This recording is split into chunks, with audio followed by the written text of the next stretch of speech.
आज आपण ग्रामरचा topic number 5 ला सुरुवात करणार आहोत आपण. तर सर्वांनी आपण आपलं ग्रामरचं रजिस्टर काढायचे आणि पुढचा टॉपिक नंबर 5 त्या ठिकाणी लिहून घ्यायचे आणि त्या टॉपिकला नाव द्यायचे आपल्याला यूज बी गोइंग टू असं त्या टॉपिकला आपल्याला नाव द्यायचे. चला व्यवस्थित काढा सर्वांनी ग्रामरचं रजिस्टर आणि त्या ठिकाणी व्यवस्थित लिहून घ्या टॉपिक नंबर 5 आणि त्या टॉपिकला नाव काय द्यायचं म्हटलं मी, यूज बी गोइंग टू. हा बोर्डामध्ये बार प्रश्न विचारला जातोय परीक्षेमध्ये. अतिशय महत्वाचा तो ग्रामरचा टॉपिक आहे, तर लिहून घ्या. त्या ठिकाणी प्रत्येक वाक्याची काही ओळख असते. तशा प्रकारचे ते वाक्य असल्याच्या नंतरच ते प्रकार त्या ठिकाणी करायला सांगतात. मग आपल्याला ज्यावेळेस परीक्षेमध्ये यूज बी गोइंग टू करायला सांगतात ना, त्यावेळेस वाक्यामध्ये नेमकं काय आलेलं असते, त्याची नेमकी रचना कशी असते, त्या संदर्भातल्या अगोदर माहिती घेऊ आपण. त्यासाठी खाल्ल्या साईडला त्या ठिकाणी टायटल टाकल्याच्या नंतर ना खाल्ल्या साईडला घ्या ओळख. ते वाक्य नंतर नेमकं असते कसं, जे वाक्य आपल्याला यूज बी गोइंग टू करायला सांगतात ना, ते वाक्य नेमकं असते कसं, या संदर्भातली ओळख आपण खाली त्या ठिकाणी लिहून घ्यायचे. या सर्वांनी ओळख घ्या. ओळख वाक्यात WILL विल चा वापर केलेला असतो.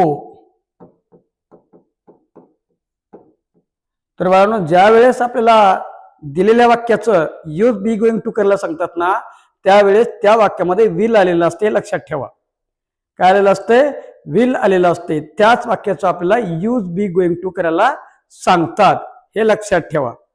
आपण ओळख घेतलं, आपल्याला यूज बी गोइंग टू करायला सांगितल्याच्या नंतर वाक्यामध्ये नेमकं काय आलेलं असतंय, तर या ठिकाणी विलचा वापर केलेला असतोय. विलचा वापर केलेल्या वाक्याचंच आपलं यूज बी गोइंग टू करायला सांगतात. हे आपलं कन्फर्म झालं. आता याच्यानंतर काय घेणार होतं आपण, त्या ठिकाणी सूत्र घेणार होतं आपण. यूज बी गोइंग टू करण्यासाठी एक विशिष्ट आपण आपल्या क्लासने एक सूत्र डेव्हलप केलेलं आहे. ते सूत्र कोणतं आहे, अगोदर आपण त्या ठिकाणी सूत्र लिहून घेऊया. आपण सूत्र व्यवस्थित लिहून घेऊ आपण. तर बघू आपण या ठिकाणी सूत्र दिलेलं आहे. घ्या, लक्ष द्या इकडं. तर बघा, सुरुवातीला आपल्याला काय घ्यायचं असते, दिलेल्या वाक्यात अगोदर यस घ्या. त्याच्यानंतर आय एम इज आर पैकी घ्या yes plus I am oblique is oblique are plus be going to plus त्याच्यानंतर V1 घ्या. त्याच्यानंतर ओचा वापर करा. अशा प्रकारचं सूत्र घेतलं आपण. काय घेतलं, सुरुवातीला यस घ्या. सुरुवातीला काय घ्यायचं, यस. त्याच्यानंतर आय एम किंवा इज किंवा are, I am oblique is oblique are म्हणजे आय एम किंवा इज किंवा आर याचा वापर. त्याच्यानंतर गोइंग टू चा वापर करा. त्याच्यानंतर V1, त्याच्यानंतर ओम. आपण V1 V2 V3 V4 चा कॉलम तुम्हाला दिलेला आहे आपल्या रजिस्टरमध्ये. शेवटी आपल्या ग्रामरच्या रजिस्टरमध्ये शेवटी 10व्या पेजवर आपण दिलेला आहे ग्रामरचा V1 V2 V3 V4 चा कॉलम. त्यातलं काय करायचं, V1 चा वापर करायचे. आता बाळांनो, आपल्याला या ठिकाणी एक टिपची गरज पडली. आपल्याला का टिपची गरज पडली, आपल्या सुरुवातीला यस घ्यायचंय. यसच्या नंतर आय एम किंवा इज किंवा आर असं या ठिकाणी सांगितलेलं आहे. म्हणजे नेमकं आय एम कधी घ्यायचंय, इज कधी घ्यायचंय आणि आर कधी घ्यायचंय, ही अडचण निर्माण झाली. हे अडचण सोडविण्यासाठी आपण आपल्या या ठिकाणी टिप घेतले पाहिजेत. तर चला आपण टिप घेऊ. टिप नंबर 1, करता कंसात यस कंस बंद डॅश आय असल्यास dash dash dash dash dash त्यावेळेस आय एम इज आर पैकी कॅसचा वापर करायचे, आय एम चा वापर करा. आय एम साठी प्रश्न मिळाला तर इज साठी टिप नंबर 2, करता कंसात यस कंस बंद डॅश, करता कंसात यस कंस बंद डॅश ही HA हे C, 8 किंवा एक वचनी नाव असल्यास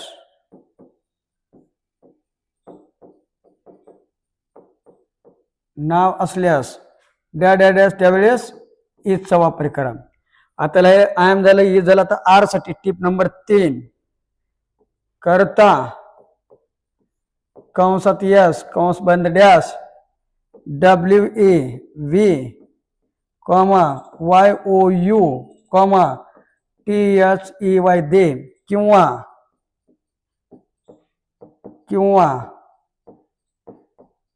अनेक वचनी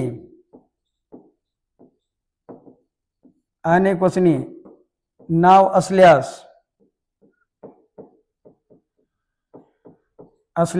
डॅ डॅ डॅ त्यावेळेस आरचा वापर करा. तर बाळांनो या ठिकाणी आपण टीप घेतलेली आहे. टीप मध्ये काय म्हणलेलं आहे, म्हणजे यसच्या नंतर आय एम किंवा इज किंवा आर या तिन्हीपैकी एक घ्यायचे कोणतं तरी आपला. म्हणजे नेमका आय एम कधी घ्यायचंय, इज कधी घ्यायचंय, आर कधी घ्यायचंय हे टिपच्या माध्यमातून तुम्हाला सांगितलेलं आहे. तर टिप नंबर 1 पैकी असेल तर आय एमचा वापर करा, टिप नंबर 2 पैकी असेल तर इजचा वापर करा, आणि टिप नंबर 3 पैकी असेल तर आरचा वापर करा. म्हणजे आय असेल तर आय एम, हे सी इट किंवा एकवचनी कुठलेही नाव असेल तर इज, वी यू दे किंवा कोणते अनेकवचनी नाव असेल तर आरचा वापर आपल्याला या ठिकाणी करायला सांगितलेला आहे. तर चला आपण एक एक्झाम्पल पाहूया. एक टिप तर आपण या ठिकाणी पहिलं एक्झाम्पल घेतलेलं आहे. They will tell the story. आपण सांगितल्या पद्धतीनं ज्यावेळेस आपला यूज बी गोइंग टू करायला सांगतात ना त्यावेळेस 100% वाक्यामध्ये विल आलेलं असतं असं बोललेलं होतं आपण. तर बघा बघा या ठिकाणी विलचा वापर केलेला आहे. They will tell the story, बरोबर आहे, विलचा वापर केलेला आहे. आणि कंसामध्ये म्हणतात तसं यूज बी गोइंग टू असं म्हणतात. मग आता यावेळेस काय करायचं, मग आपला यूज बी गोइंग टू करत असताना दिलेल्या वाक्यातील 3 महत्वाचे घटक काढायचे. किती? 3. एस व्ही ओ आपल्याला या ठिकाणी काढायचे असतात. तर चला आपण ती एस व्ही ओ अगोदर काढून घेऊया. एस व्ही ओ काढायचे असतात तर एस व्ही ओ आपण काढूया. तर दिलेल्या वाक्यातले एस व्ही ओ काढायचे असतात. तर एस व्ही ओ काढण्यासाठी आपण कुठे जायचो, आपण सुरुवातीला तर आपण जायचं एच व्ही करा. आपण सॉरी वाक्यामध्ये विल आलेलं असते, विलला राऊंड मारा. वेल राऊंड मारल्यात त्याच्या अलीकडल्या साईडला जे असतंय ते यस. एक शब्द 2 3 4 किती का शब्द असणार त्या सर्व शब्दाला अंडरलाईन मारायचं आणि त्याला यस असं नाव द्यायचं. आपला पहिला घटक यस निघाला. आता राहिलं काय बाळांनो, व्ही. आता व्ही कसं करायचं, मग हे जे काय आपण विलला राऊंड मारलेलं आहे त्या विलच्या पलीकडे एक शब्द, एका शब्दाला अंडरलाईन मारायचं आणि त्याला व्ही असं नाव द्यायचं. आपला व्ही पण निघाला. राहिलं काय आता ओ. हे जे काय व्ही आहे या व्हीच्या पलीकड जेवढे काही शब्द असतील त्या सर्व शब्दाला अंडरलाईन मारायचं आणि त्याला ओ असं नाव द्यायचं. आपला ओ पण निघाला. पहिले तारीख काय होतं, दिलेल्या वाक्यातील एस व्ही ओ हे कसं काढता येतील याचा विचार करायचा. मग एस व्ही ओ काढण्यासाठी काय, एस म्हणजे सब्जेक्ट म्हणजे कर्ता, व्ही म्हणजे वर्ब म्हणजे क्रियापद, ओ म्हणजे ऑब्जेक्ट म्हणजे कर्म. हे 3 घटक कसे काढले आपण. अगोदर दिलेल्या वाक्यात ज्यावेळेस आपले यूज बी गोइंग टू करायला सांगतात त्यावेळेस 100% वाक्यामध्ये विल आलेला असते. त्या विलला राऊंड मारायचं, त्याच्या अलीकडे जेवढे काही शब्द असतील त्या सर्व शब्दाला अंडरलाईन मारायचं, त्याला यस नाव द्यायचं. पहिला घटक आपला यस निघाला. त्याच्यानंतर आता व्ही करायचे, जे आपण विला राऊंड मारले त्याच्या पलीकडे एक शब्द, एका शब्दाला अंडरलाईन मारायचं आणि त्याला व्ही असं नाव द्यायचं. आपला व्ही पण निघेल. त्याच्यानंतर राहिला ओ. या व्हीच्या पलीकड जेवढे काही शब्द असतील त्या सर्व शब्दाला अंडरलाईन मारायचं आणि त्याला ओ असं नाव द्यायचं. पाहिजे होते एस व्ही ओ. आपला यस पण निघाला, व्ही पण निघाला, ओ पण निघाला. आता ते एस व्ही ओ काय करायचं बघा, मग ते आपण आपल्या सूत्रामध्ये ठेवून टाकायचं. तर पाहूया आपण. का सुरुवातीला सूत्र काय इथं यस. यस कोणता आहे, मग दे, म्हणून आपण दे घेतलं. यसचा प्रश्न मिटला. पुढे आता वॉज किंवा were. I am oblique is oblique are या तिन्हीपैकी एक घ्यायचे. आता आय एम घ्यायचं का, इज घ्यायचं का, आर घ्यायचं, ती इथल्या कर्त्यानुसार घ्यायचं. इथल्या करता 1 पैकी का 2 का 3 पैकी आहे. तर पाहिलं आपण तर बघा 3 पैकी आहे. मग 3 पैकी असेल तर आय एम इज आर पैकी काय येईल, तर नक्कीच आरचा वापर करायला सांगितलेला आहे म्हणून आपण या ठिकाणी आरचा वापर केला. आर आय एम इज आरचा प्रश्न मिटला. पुढे काय इथं गोइंग टू म्हणून घ्या going to, GOING going to चा वापर केला आपण. त्याच्यानंतर काय इथं V1 घ्यायला सांगितलेलं आहे.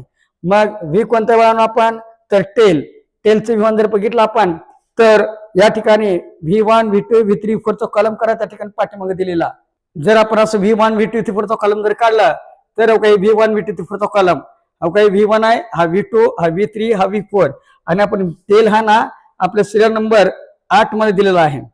बरोबर आहे, 8 मध्ये दिलेलं आहे. तर आपल्या वाक्यामध्ये काय टेल आहे, तर ऑलरेडी हे V1 मध्येच आहे, ऑलरेडी V1 मध्येच आहे. म्हणजे दिलेल्या वाक्यामध्ये V1च असेल. बी गोइंग टू करायला सांगितलं ना, त्या वाक्यामध्ये V1च असते. आय इथे जसं इथं दिलं ना तसं V1च असते. तर त्या ठिकाणी V1चा वापर करा त्या ठिकाणी आपल्या वाक्यामध्ये.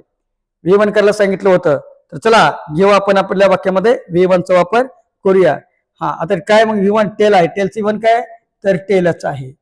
V1चा प्रश्न मिटला. पुढे काय आपलं ओ कोणतं आहे द स्टोरी, म्हणून द स्टोरी घेतलं आपण. काय अडचण, हे झालं आपलं यूज बी गोइंग टूचं वाक्य. या ठिकाणी सर्वांना समजलं असेल अपेक्षा आहे.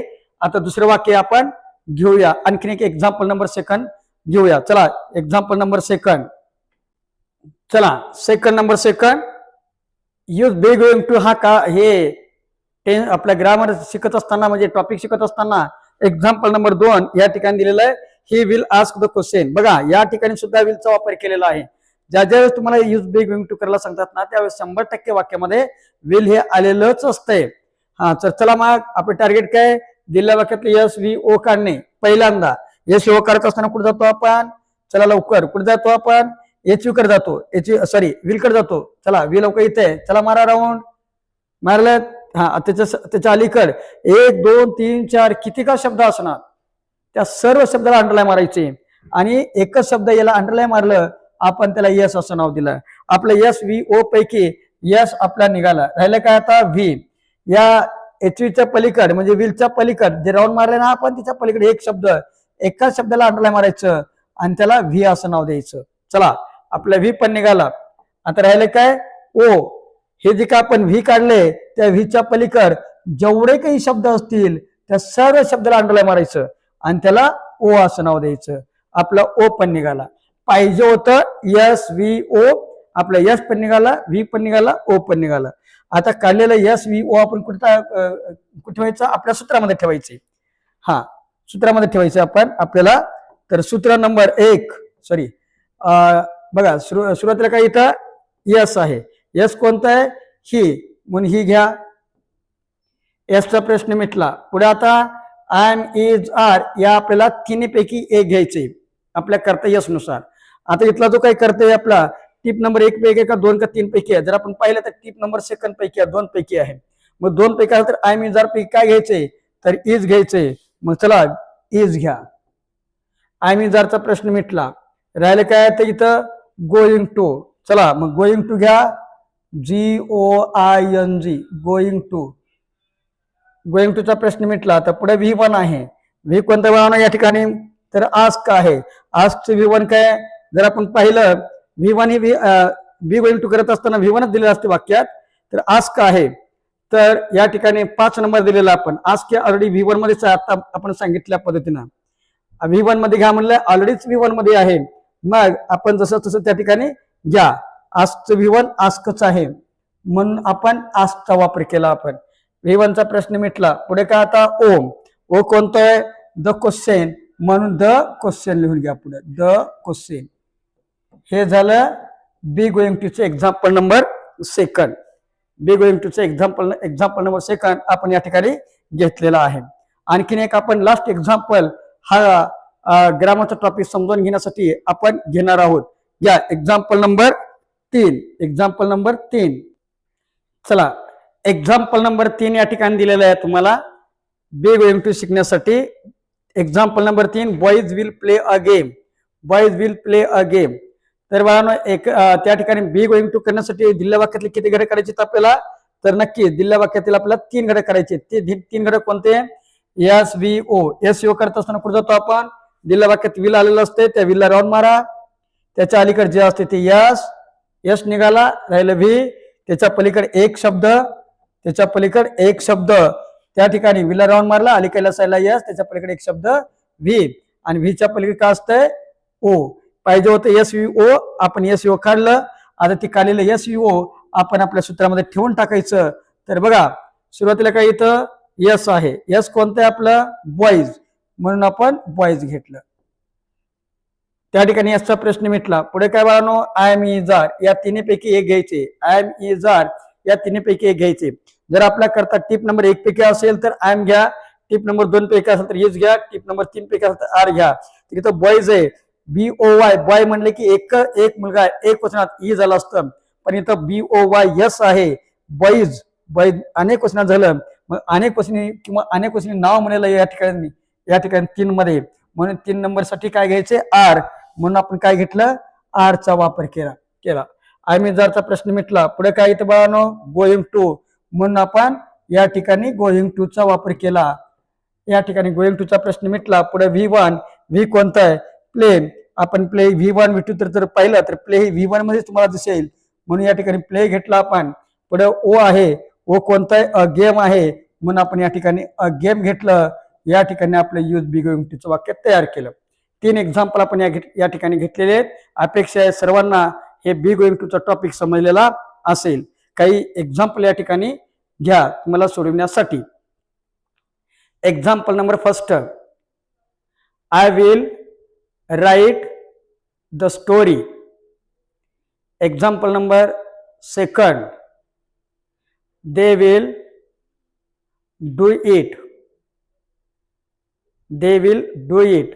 Example number 3, girls will tell the story. Example number 4, the teacher will ask the question. या 4 वाक्याचं यूज बी गोइंग टू करायचंय. आणि हे जे काही एक्झाम्पल दिलेत ना तुम्हाला रबच्या रजिस्टरमध्येच करायचे आहेत. ग्रामरचं रजिस्टर आपण आपलं विनाकारण जास्त त्या ठिकाणी मोठं करायचं नाही.